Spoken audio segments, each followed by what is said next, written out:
விஜயபாஸ்கர் அமைதியாக இன்னொரு வேலையை பார்த்திருக்காரு. என்னன்னா, கடந்த 3 நாட்களாக புதுக்கோட்டை மாவட்டத்தில் இருக்கக்கூடிய அவருடைய ஆதரவாளர்கள், விஜயபாஸ்கரின் ஆதரவாளர்கள் கிட்டத்தட்ட 300 பேர், ஒரு 100 பேராக புதுக்கோட்டை மாவட்டத்திலிருந்து குற்றாலத்துக்கு சுற்றுலா அழைத்து செல்லப்பட்டிருக்கிறார்கள். அங்க குற்றாலத்தில் அருவியிலே நன்றாக குளித்துவிட்டு அவர்களுக்கு புதுக்கோட்டையிலிருந்தே கிடாய்கள், ஆட்டு கிடாய்கள் இங்கிருந்து காரில் வேனில் ஏற்றுச் செல்லப்பட்டு குற்றாலத்தில் வைத்து சமைத்து கமகம விருந்து படைத்திருக்கிறார்கள்.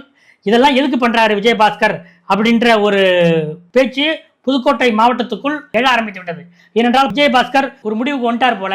அதனாலதான் அவருடைய ஆதரவாளர்களை அழைத்து சென்று இது போல குற்றாலத்திலே விருந்து வைத்திருக்கிறாரோ என்ற ஒரு பேச்சும் ஆரம்பித்து விட்டது. இதற்கு ஈடு கொடுக்கும் வகையில் அங்கேயே, அதாவது இப்போதைய அதிமுக மாவட்ட செயலாளர் இருக்கிறார் இல்லையா, அவர் என்ன போட்டிருக்காருன்னா, அவருடைய பிறந்த நாள் வருகிற ஜூன் 17 வருகிறது. அதனால அவரோட சொந்த ஊர்ல அவருக்கு கிடா விருந்து வைக்கிறேன், அனைத்து நிர்வாகிகளும் வர வேண்டும் என்று அழைப்பு விடுத்திருக்கிறார். அதாவது விஜயபாஸ்கர் தன்னுடைய நூற்றுக்கணக்கான ஆதரவு அதிமுக நிர்வாகிகளுக்கு குற்றாலத்திலே சென்று விருந்து வைத்திருக்கிறார். அதற்கு பதில் கொடுக்கும் வகையில் அதிமுக மாசிய பழனிவேலு அவருடைய இல்லத்திலே அவருடைய பர்த்டேக்காக அவர் ஒரு கிடா விருந்தை அவரும் ஏற்பாடு செய்திருக்கிறார். இப்படி விருந்து அரசியலாக புதுக்கோட்டையிலே ஓடிக்கொண்டிருக்கிறது.